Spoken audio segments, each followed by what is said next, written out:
Selamat pagi saudara, kembali berjumpa di Kompas Bisnis Sapa Indonesia Pagi. Ini saya langsung kasih tulisan ini ya saudara, entar besok milenial dan Gen Z paling susah ditagih bayar utang. Nah buat para milenial, para Gen Z, siapa nih yang hobinya dikit-dikit utang, dikit-dikit buka Techfin ya ketika misalnya ada handphone baru atau ada tiba-tiba konser Coldplay di Singapura harus segera beli.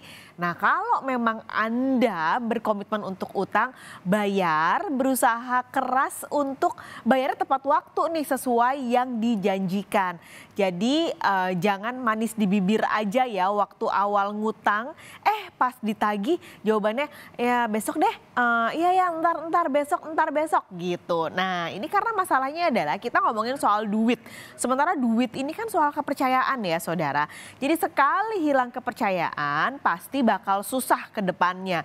Nggak hanya ke temen, kalau ke temen kita kadang suka ngutang terus lupa ya. Tapi juga ke pinjol alias Techfin ini juga sama sistem atau komitmennya. Lagi-lagi juga soal utang ini jangan sampai Anda mau bayar utang, caranya adalah utang dari tempat lain. Jadi istilahnya gali lobang, tutup lobang gitu. Ini terutama yang harus digarisbawahi adalah untuk generasi milenial dan juga Gen Z yang ternyata menurut data resmi dari Otoritas Jasa Keuangan adalah kelompok yang paling susah ditagih bayar utang di pinjol. Kita lihat ya datanya saudara. Ini adalah data dari Otoritas Jasa Keuangan alias OJK yang rilis di bulan Mei kemarin. Hitungannya sampai bulan April pinjaman pinjol yang tidak lancar dikembalikan oleh individu ini angkanya terbilang tinggi saudara. Anda lihat angkanya ada total 3,3 triliun rupiah. Nah data-data ini adalah pinjaman antara 30 hari sampai 90 hari. Kalau melihat kita breakdown ya angkanya, perempuan dan laki-laki dari 3,3 triliun rupiah yang komposisinya lebih besar adalah para laki-laki nih. Totalnya 1,7 triliun rupiah ini tidak lancar membayar. Sementara wanita angkanya 1,6 triliun rupiah. Beda tipis ya sebenarnya angkanya. Nah lalu ada lagi sebenarnya buktinya apa sih kok generasi milenial dan Gen Z paling susah ditagih. Jadi kalau ngeliat angka 3,3 triliun ini adalah total ya saudara, total mereka yang meminjam secara individu untuk 30 sampai 90 hari. Sementara kalau dilihat lagi secara usia, nah Anda lihat nih dari usia di bawah 19 tahun, lalu umur 19 sampai 34, 35 sampai 54 dan di atas 54 tahun, dua kelompok ini adalah kelompok yang paling besar tunggakan kreditnya atau bayarnya nggak lancar gitu.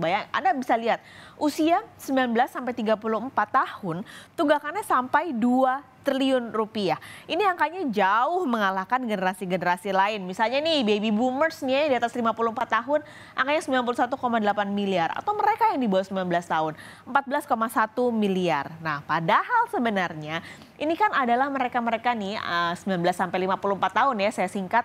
Adalah mereka-mereka yang usianya paling produktif sebenarnya. Jadi ya kalau bisa bayar utang ya jangan sampai macet bayarnya ataupun entar besokin kayak tadi. Lalu tingkatan bayar utang paling berat ini adalah kredit macet. Kalau di OJK ini hitungannya adalah lebih dari 90 hari pinjamannya. Totalnya saudara angkanya ada di 1 triliun rupiah. Ini adalah total dan lagi-lagi yang paling banyak kelompoknya adalah laki-laki 607,7 miliar. Sementara perempuan angkanya hampir 480 miliar rupiah. Lalu gimana di kelompok usianya? Apakah masih Gen Z dan milenial yang masih sulit nih bayar utangnya? Oke, kita lihat datanya masih dari OJK, saudara. Kalau Anda lihat dari total seluruhnya, dua kelompok ini, 19 sampai 34 dan juga 35 sampai 54 masih mendominasi angka kredit macet dari seluruh total peminjam. Ini paling tinggi bahkan 19 sampai 34 angkanya 655,7 miliar. Artinya lebih dari 50% dari total seluruh pinjaman perseorangan kredit macet yang di atas 90 hari.